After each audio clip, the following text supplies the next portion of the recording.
Tamil Nadu politics ನಲ್ಲಿ ಈಗ high voltage ರಾಜಕಾರಣ ನಡೀತಾ ಇದೆ. ಅಣ್ಣಾಮಲೈ ಅವರ ಚಾರ್ಮು ಚೆರಿಸ್ಮಾದಿಂದ ಬಿಜೆಪಿ ಕಳೆದ ಲೋಕಸಭಾ ಚುನಾವಣೆಯಲ್ಲಿ double digit vote share cross ಮಾಡಿತ್ತು. ಇನ್ನು 40ರ ಆಸುಪಾಸ್ ಅಷ್ಟೇ ಅಣ್ಣಾಮಲೈಗೆ ಏಜು. ದಿಢೀರಂತ ಸುದ್ದಿ ಬರುತ್ತೆ, ಅಣ್ಣಾಮಲೈ ತಮಿಳುನಾಡು ರಾಜ್ಯಾಧ್ಯಕ್ಷ ಸ್ಥಾನಕ್ಕೆ ರಾಜೀನಾಮೆ ಕೊಟ್ಟಿದ್ದಾರೆ ಅಂತ. ಕೆಲವರು ಫೇಕ್ ನರೇಟಿವ್ ಸೃಷ್ಟಿ ಮಾಡ್ತಾ ಇದ್ದಾರೆ, ಅಣ್ಣಾಮಲೈರನ್ನ ಪದಚ್ಯುತಿಗೊಳಿಸಲಾಗಿದೆ ಅಂತ. ಸ್ನೇಹಿತರೆ, ಅಣ್ಣಾಮಲೈ ಅವರು ಸ್ವಇಚ್ಛೆಯಿಂದ ರಾಜೀನಾಮೆ ಕೊಟ್ಟಿರೋದು, ಅದನ್ನ ಸ್ಪಷ್ಟಪಡಿಸಿರೋದು ಅವರೇ. ಇದೇ ತಿಂಗಳು 9ನೇ ತಾರೀಕು ಹೊಸ ರಾಜ್ಯಾಧ್ಯಕ್ಷರು ತಮಿಳುನಾಡು ಬಿಜೆಪಿಗೆ ಆಯ್ಕೆಯಾಗಲಿದ್ದಾರೆ ಅಂತ.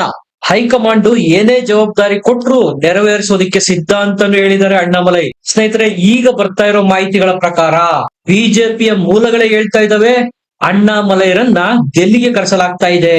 ಕೇಂದ್ರ ರಾಜಕಾರಣಕ್ಕೆ ಶಿಫ್ಟ್ ಆಗಿದ್ದಾರೆ. ಅಣ್ಣಾಮಲೈಗೆ ನಿಜಕ್ಕೂ ಯಾವ ಅವಕಾಶ ಸಿಗ್ತಾ ಇದೆ?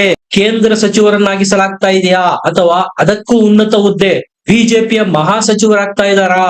ಅಥವಾ ನಿಮಗೆ ನೆನಪಿರ್ಲಿ, ರಾಷ್ಟ್ರಾಧ್ಯಕ್ಷ ಹುದ್ದೆ ಖಾಲಿ ಇದೆ, ಅಲ್ಲಿಗೇನಾದ್ರೂ ಅಣ್ಣಾಮಲೈರನ್ನ ತರೋದಿಕ್ಕೆ ಬಿಜೆಪಿಯ ಕೇಂದ್ರ ನಾಯಕತ್ವ ಪ್ಲಾನ್ ಮಾಡಿ ತಮಿಳುನಾಡು ರಾಜ್ಯಾಧ್ಯಕ್ಷ ಸ್ಥಾನಕ್ಕೆ ರಾಜೀನಾಮೆ ಕೊಡಿಸ್ತಾ? ಈ ಬಗ್ಗೆ ಸಂಪೂರ್ಣ ವರದಿ ಇದೆ, ದಯಮಾಡಿ ಚಾನಲ್ ನ ಸಬ್ಸ್ಕ್ರೈಬ್ ಮಾಡಿ, ಲೈಕ್ ಮಾಡಿ. ಸ್ನೇಹಿತರೆ, ಬಿಜೆಪಿಗೆ ರಾಷ್ಟ್ರಾಧ್ಯಕ್ಷ ಹುದ್ದೆ ಖಾಲಿ ಇದೆ. ಈಗಾಗಲೇ ಹಲವಾರು ಇಂಡಿಕೇಶನ್ ಸಿಕ್ಕಾಗಿದೆ. ದಕ್ಷಿಣ ಭಾರತಕ್ಕೆ ರಾಷ್ಟ್ರಾಧ್ಯಕ್ಷ ಹುದ್ದೆನ ಬಿಜೆಪಿ ಈ ಬಾರಿ ಕೊಡಲಿದೆ. ಕಾರಣ 139 ಎಂಪಿ ಕ್ಷೇತ್ರಗಳ ಮೇಲೆ ಕಣ್ಣಿಟ್ಟಿದೆ. ಕಾಕತಾಳೀಯ ಅನ್ನುವಂತೆ ಇದೇ ಸಮಯಕ್ಕೆ ಅಣ್ಣಾಮಲೈ ಸಹ ತಮಿಳುನಾಡು ರಾಜ್ಯಾಧ್ಯಕ್ಷ ಸ್ಥಾನಕ್ಕೆ ರಾಜೀನಾಮೆ ಕೊಟ್ಟಾಗಿದೆ. ಸ್ನೇಹಿತರೆ, ಬಿಜೆಪಿ ಅಚ್ಚರಿಯ ನಿರ್ಧಾರಗಳಿಗೆ ಹೆಸರುವಾಸಿಯಾಗಿದೆ. ಮೋದಿ ಶಾ ಮನಸ್ಸಿನಲ್ಲಿ ಏನ್ ಓಡ್ತಾ ಇರುತ್ತೆ ಯಾರಿಂದಲೂ ಪ್ರಿಡಿಕ್ಟ್ ಮಾಡೋದಕ್ಕೆ ಸಾಧ್ಯ ಇಲ್ಲ. ಅಣ್ಣಾಮಲೈ ಅವರ ಚಾರ್ಮು ಕೇವಲ ತಮಿಳುನಾಡಿನಲ್ಲಷ್ಟೇ ಇಲ್ಲ, ಕರ್ನಾಟಕದಿಂದಲೇ ಅವರು IPS ಅಧಿಕಾರಿಯಾಗಿ ಸೇವೆ ಸಲ್ಲಿಸಿ ಹೋಗಿರೋದು. ಕೇರಳದಲ್ಲೂ ಅಣ್ಣಾಮಲೈ ಪ್ರಸಿದ್ಧಿ. ಉತ್ತರ ಭಾರತದಲ್ಲಂತೂ ಕೇಳುವಂತೇನೆ ಇಲ್ಲ. ಅದರಲ್ಲೂ ಉತ್ತರ ಪ್ರದೇಶ, ಮಧ್ಯಪ್ರದೇಶ, ಹಿಂದಿ ಬೆಲ್ಟ್ ರೀಜನ್ಸ್ ಏನಿದಾವೆ ಅಲ್ಲೂ ಸಹ ಅಣ್ಣಾಮಲೈ ಪ್ರಖ್ಯಾತ. ಈಗ ಬಿಜೆಪಿ ತಮಿಳುನಾಡಿನಲ್ಲಿ AIADMK ಜೊತೆ ಮೈತ್ರಿಗೆ ಸಿದ್ಧ ಆಗಿ ನಿಂತಿದೆ. AIADMK ಕಂಡೀಷನ್ ಅಣ್ಣಾಮಲೈ ರಾಜ್ಯಾಧ್ಯಕ್ಷರಾಗಿದ್ರೆ ಮೈತ್ರಿ ಸಾಧ್ಯವಿಲ್ಲ ಅಂತ ಕಡ್ಡಿ ಮುರಿದಂತೆ ಹೇಳಿದೆ. ಈ ಕಡೆ ಬಿಜೆಪಿ ಶತಾಯಗತಾಯ ಸ್ಟಾಲಿನ್ರನ್ನ ಇಳಿಸಲೇಬೇಕು ಅಂತ ಪಣ ತೊಟ್ಟಿದೆ. AIADMK ಕಂಡೀಷನ್ ಗೆ ಒಪ್ಪಿ ಅಣ್ಣಾಮಲೈರನ್ನ ರಾಜೀನಾಮೆ ಕೊಡಿಸಿ ಕೇಂದ್ರಕ್ಕೆ ಕರೆಸಿಕೊಳ್ಳಲಾಗ್ತಾ ಇದೆ. ಅಣ್ಣಾಮಲೈ ಸ್ವಂತ ಬಲದ ಮೇಲೆ ಪಾರ್ಟಿ ಕಟ್ಟೋಣ, AIADMK ಜೊತೆಗೆ ಹೋಗೋದ್ರಿಂದ ನಮ್ಮಿಂದ ಅವರಿಗೆ ಹೆಚ್ಚು ಅನುಕೂಲ ಆಗುತ್ತೆ, ಕಡಿಮೆ ಸೀಟ್ಗಳು ಬಂದ್ರೂ ಪರವಾಗಿಲ್ಲ, ಒಬ್ಬಂಟಿ ಹೋರಾಟ ಕೊಡೋಣ ಅಂತ ಬಿಜೆಪಿ ಹೈಕಮಾಂಡ್ ನ ಕನ್ವಿನ್ಸ್ ಮಾಡಿದ್ರು 2024ರ ಲೋಕಸಭಾ ಎಲೆಕ್ಷನ್ ನಲ್ಲಿ. ಆದ್ರೆ ಚುನಾವಣಾ ರಿಸಲ್ಟ್ ಬಂದಾಗ ಎಲ್ಲ ಉಲ್ಟಾ ಹೊಡೆದಿತ್ತು. ಅಣ್ಣಾಮಲೈ ಪ್ರಯತ್ನ ಸಹಜವಾಗಿ ದ್ರಾವಿಡ ಓಟ್ಗಳನ್ನ TMK ಮತ್ತು AIADMKಗಳು ಪಡೆಯುತ್ತೆ. ದ್ರಾವಿಡೇತರ ಓಟ್ಗಳನ್ನ ಕನ್ಸಾಲಿಡೇಟ್ ಮಾಡಿದ್ರೆ ಬಿಜೆಪಿಗೆ ಒಂದಷ್ಟು ಸೀಟುಗಳು ಬರಬಹುದು ಅನ್ನುವ ದೂರಾಲೋಚನೆಯಲ್ಲಿ ಅಣ್ಣಾಮಲೈ ಒಂಟಿ ಹೋರಾಟ ಕೊಡೋದಿಕ್ಕೆ ಬಿಜೆಪಿನ ಸಿದ್ಧಗೊಳಿಸಿದ್ರು.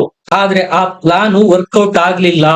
ಒಂದಂತೂ ಶ್ರೇಯಸ್ಸು ಅಣ್ಣಾಮಲೈಗೆ ಸಲ್ಲುತ್ತೆ, ತಮಿಳುನಾಡಿನಲ್ಲಿ ಬಿಜೆಪಿಗೆ ಭದ್ರವಾದ ನೆಲೆ ಕಲ್ಪಿಸಿರೋದು. ಅಣ್ಣಾಮಲೈ ರ್ಯಾಲಿ ಮಾಡ್ತಾರೆ, ಸಭೆ ಸಮಾರಂಭ ಮಾಡ್ತಾರೆ ಅಂದ್ರೆ ಈಗ್ಲೂ ಸಹ ಜನ ಸಾಗರದಂತೆ ಹರಿದು ಬರ್ತಾರೆ. ಅದೆಲ್ಲ ವೋಟ್ಗಳಾಗಿ ಕನ್ವರ್ಟ್ ಆಗೋದಿಕ್ಕೆ ಸ್ವಲ್ಪ ಸಮಯ ತೆಗೆದುಕೊಳ್ಳುತ್ತೆ. ಅಣ್ಣಾಮಲೈ OBC ಸಮುದಾಯಕ್ಕೆ ಸೇರ್ತಾರೆ, ಸೌತ್ ತಮಿಳುನಾಡಿಗೆ ಸೇರಿದವರಾಗಿದ್ದಾರೆ. AIADMKಯ ಪಳನಿಸ್ವಾಮಿ ಸಹ OBC ಸಮುದಾಯಕ್ಕೆ ಸೇರ್ತಾರೆ. ಸಹಜವಾಗಿ ಅಣ್ಣಾಮಲೈರನ್ನ ಪ್ರತಿಸ್ಪರ್ಧಿ ಅಂತ ಭಾವಿಸಿದ್ದಾರೆ ಪಳನಿಸ್ವಾಮಿ. ಹಾಗಾಗಿ ಅಣ್ಣಾಮಲೈರನ್ನ ತಮಿಳುನಾಡು ರಾಜಕಾರಣದಿಂದ ದೂರ ಇಟ್ರೆ ಮೈತ್ರಿಗೆ ಓಕೆ ಅನ್ನೋ ಕಂಡೀಷನ್ ಹಾಕಿತ್ತು AIADMK.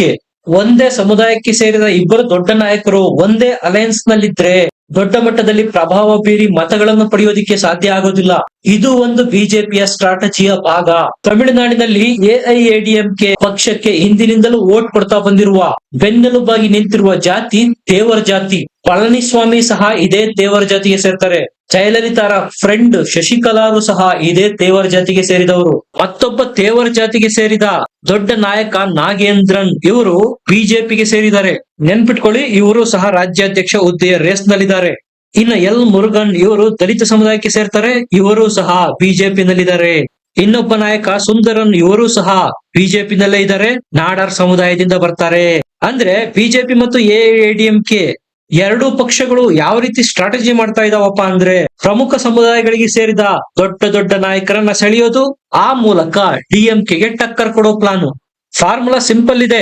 ಎಐಎಡಿಎಂಕೆ ಮತ್ತು ಬಿಜೆಪಿ ಒಂದಾಗಿ ಚುನಾವಣೆ ಎದುರಿಸಿದ್ರೆ ಮಾತ್ರ ಡಿಎಂಕೆಗೆ ಟಕ್ಕರ್ ಕೊಡೋದಕ್ಕೆ ಸಾಧ್ಯ. ಒಂದು ವೇಳೆ ಇವರಿಬ್ರು ಏನಾದ್ರೂ ಕಚ್ಚಾಡಿಕೊಂಡು ಬೈಪೋಲಾರ್ ಬದಲು ಮಲ್ಟಿಪೋಲಾರ್ ಅಂದ್ರೆ ವಿವಿಧ ಪಕ್ಷಗಳ ನಡುವೆ ಎಲೆಕ್ಷನ್ ಆಯ್ತು ಅಂದ್ರೆ ಅದರ ಲಾಭ ಡಿಎಂಕೆ ಪಡೆಯುತ್ತೆ. ಬಿಜೆಪಿಗೆ ಈಗಿರ್ತಕ್ಕಂತ ತಮಿಳುನಾಡಿನ ಮತ ಪ್ರಮಾಣ 11%. ಅಧಿಕಾರಕ್ಕೆ ಬರಬೇಕು ಅಂದ್ರೆ 33ರಿಂದ 34% ವೋಟ್ ಪಡೆಯಬೇಕು. 11ರಿಂದ 33-34% ವೋಟು ಅಸಂಭವನೀಯ. ಅದೇ ಎಐಎಡಿಎಂಕೆ ಜೊತೆಗೆ ಸೇರಿದ್ರೆ ಪ್ಲಸ್ 22-23% ಅಧಿಕಾರಕ್ಕೆ ಬಂದು ಬಿಡಬಹುದು. ಸಪರೇಟ್ ಆಗಿ ಸ್ಪರ್ಧೆ ಮಾಡಿದ್ರೆ ಎಐಎಡಿಎಂಕೆ ಮತ್ತು ಬಿಜೆಪಿಯ ಮಧ್ಯೆ ಎನ್ಡಿಎಯ ಓಟು ಡಿವೈಡ್ ಆಗುತ್ತೆ. ಆಂಟಿ ಇನ್ಕಂಬೆನ್ಸಿ ಸ್ಟಾಲಿನ್ ವಿರುದ್ಧ ಇರೋದ್ರಿಂದ ಸ್ಟಾಲಿನ್ಗೆ ಪರ್ಯಾಯ ಯಾರು ಅಂತ ಯೋಚನೆ ಬಂದಾಗ ಎಐಎಡಿಎಂಕೆ ಮತ್ತು ಬಿಜೆಪಿ ಎರಡು ಸಪರೇಟ್ ಆಗಿ ಸ್ಪರ್ಧೆ ಮಾಡಿದ್ರೆ ಡಿಎಂಕೆ ಮುಂದೆ ವೀಕ್ ಅನ್ಸುತ್ತೆ. ಆಗ ಜನ ಏನ್ ಮಾಡ್ತಾರೆ, ಇವರು ಗೆಲ್ಲಲ್ಲ ಅಂತ ಮತ್ತೆ ಡಿಎಂಕೆಗೆ ವೋಟ್ ಕೊಡುವ ಸಾಧ್ಯತೆಗಳು ಜಾಸ್ತಿ ಇರುತ್ತೆ. ಇದು ಆಗಬಾರ್ದು ಅಂದ್ರೆ ಎರಡೂ ಮೈತ್ರಿ ಏರ್ಪಡಲೇಬೇಕು. ನೀವೇ ನೋಡಿ, ಅಣ್ಣಾಮಲೈ ಇರಂತಹ ಟಾಲೆಸ್ಟ್ ಲೀಡರ್ನೇ ರಾಜೀನಾಮೆ ಕೊಡಿಸೋದಿಕ್ಕೆ ಬಿಜೆಪಿ ಸಿದ್ಧ ಆಗಿದೆ ಅಂದ್ರೆ ಈ ಬಾರಿ ಶತಾಯಗತಾಯ ಡಿಎಂಕೆ ಮತ್ತು ಸ್ಟಾಲಿನ್ ನ ತಮಿಳುನಾಡಿನ ಗದ್ದಿಗೆಯಿಂದ ಇಳಿಸಲೇಬೇಕು ಅಂತ ಅಮಿತ್ ಶಾ ಶಪಥ ಮಾಡಿದ್ದಾರೆ. ಈ ಎಡಪಂಥೀಯ ಮತ್ತು ಇಂಡಿ ಮೈತ್ರಿಕೂಟದವರು ಅಣ್ಣಾಮಲೈ ಕತೆ ಗೋವಿಂದ, ಅಣ್ಣಾಮಲೈ ರಾಜಕೀಯ ಭವಿಷ್ಯ ಖತಮ್ ಆಯ್ತು ಅಂತೆಲ್ಲ ಅನಾಲಿಸಿಸ್ ಮಾಡ್ತಾರೆ. ಸ್ನೇಹಿತರೆ, ಮೋದಿ ಮತ್ತು ಶಾರ ರಾಜಕೀಯದ ಚಾಣಕ್ಯ ನಡೆ ಇದೆಯಲ್ಲ, ಅದು ಮೀನಿನ ಹೆಜ್ಜೆ. ಯಾರಿಂದಲೂ ಅಷ್ಟು ಸುಲಭವಾಗಿ ಟ್ರೇಸ್ ಮಾಡೋದಕ್ಕೆ ಸಾಧ್ಯ ಇಲ್ಲ. ಮಹಾರಾಷ್ಟ್ರದ್ದೇ ಉದಾಹರಣೆ ಇದೆ. ಏನಾಗಿತ್ತು, ಯಾರಾದ್ರೂ ಅನ್ಕೊಂಡಿದ್ರ ದೇವೇಂದ್ರ ಫಡ್ನವೀಸ್ ಅವರಿಗೆ ಡಿಮೋಷನ್ ಮಾಡಿ ಉಪಮುಖ್ಯಮಂತ್ರಿಯನ್ನಾಗಿ ಮಾಡಲಾಗುತ್ತೆ? ರಾತ್ರೋರಾತ್ರಿ ಶಿವಸೇನೆಯಿಂದ ಬಂದ ಶಿಂದೆ ಮುಖ್ಯಮಂತ್ರಿ ಆಗ್ತಾರೆ. ಬಿಜೆಪಿ ಹೈಕಮಾಂಡ್ಗೆ ಗೊತ್ತಿತ್ತು ಪರಿಸ್ಥಿತಿ ನಮ್ಮ ಪರವಾಗಿಲ್ಲ, ಒಂದು ಹೆಜ್ಜೆ ಈಗ ಹಿಂದಿಡೋಣ, ಮುಂದೆ ಒಳ್ಳೆಯ ದಿನಗಳು ಇದಾವೆ ಅಂತ ವೆಯ್ಟ್ ಮಾಡಿ ಕಾದು ಒಡೆದ್ರು. ಮಹಾರಾಷ್ಟ್ರನ ಭರ್ಜರಿ ಬಹುಮತದಿಂದ ಗೆಲ್ತು ಬಿಜೆಪಿ. ಅದೇ ದೇವೇಂದ್ರ ಫಡ್ನವೀಸ್ ಅವರನ್ನ ಮತ್ತೆ ಮುಖ್ಯಮಂತ್ರಿ ಸಹ ಮಾಡಲಾಯ್ತು.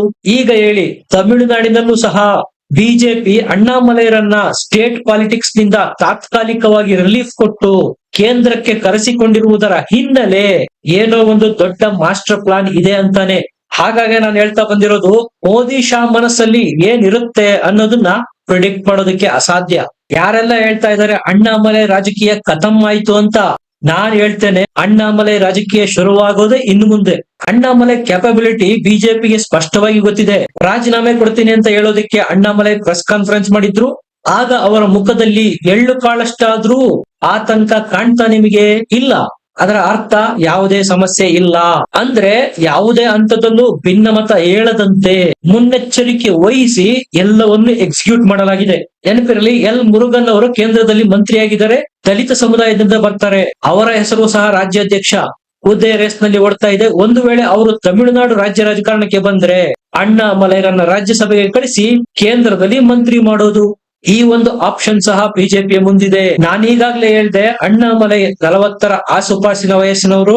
ಈಗಲೇ ಅವರನ್ನ ಡೆಲ್ಲಿಗೆ ಕರೆಸಿಕೊಂಡು ಗ್ರೂಮ್ ಮಾಡಿದ್ರೆ ಮುಂದೊಂದು ದಿನ ಬಿಜೆಪಿಗೆ ದೊಡ್ಡ ನಾಯಕರಾಗಿ ಬೆಳಿತಾರೆ. ಈಗ ರಾಷ್ಟ್ರಾಧ್ಯಕ್ಷ ಹುದ್ದೆ ಸಹ ಖಾಲಿ ಇದೆ. ಅಣ್ಣಾಮಲೈರನ್ನು ಆ ಸ್ಥಾನಕ್ಕೆ ತಂದು ಕೂರಿಸಿದ್ರು ಅಂದ್ರೆ ಹಗಲು ರಾತ್ರಿ ಒಂದು ಮಾಡಿ ಕೆಲಸ ಮಾಡ್ತಾರೆ. ತಮಿಳುನಾಡಿನಲ್ಲಿ ಈಗಾಗಲೇ ರಿಸಲ್ಟ್ ನೋಡಿದೆ ಬಿಜೆಪಿ. ತಮಿಳುನಾಡಿನಲ್ಲಿ ಬಿಜೆಪಿಗೆ ಬಾವುಟ ಕಟ್ಟೋದಿಕ್ಕೆ ಅನಾಮಿಕನೂ ಸಿಗದೇ ಇದ್ದ ಸಂದರ್ಭದಲ್ಲಿ ಡಬಲ್ ಡಿಜಿಟ್ ವೋಟ್ ಶೇರ್ ತಂದು ಕೊಟ್ಟವರು ಅಣ್ಣಾಮಲೈ.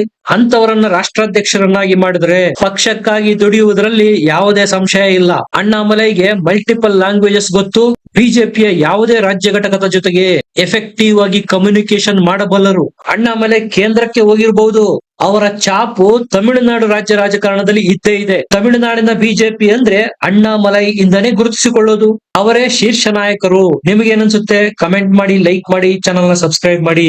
ಮತ್ತೆ ಸಿಗೋಣ. ನಮಸ್ಕಾರ.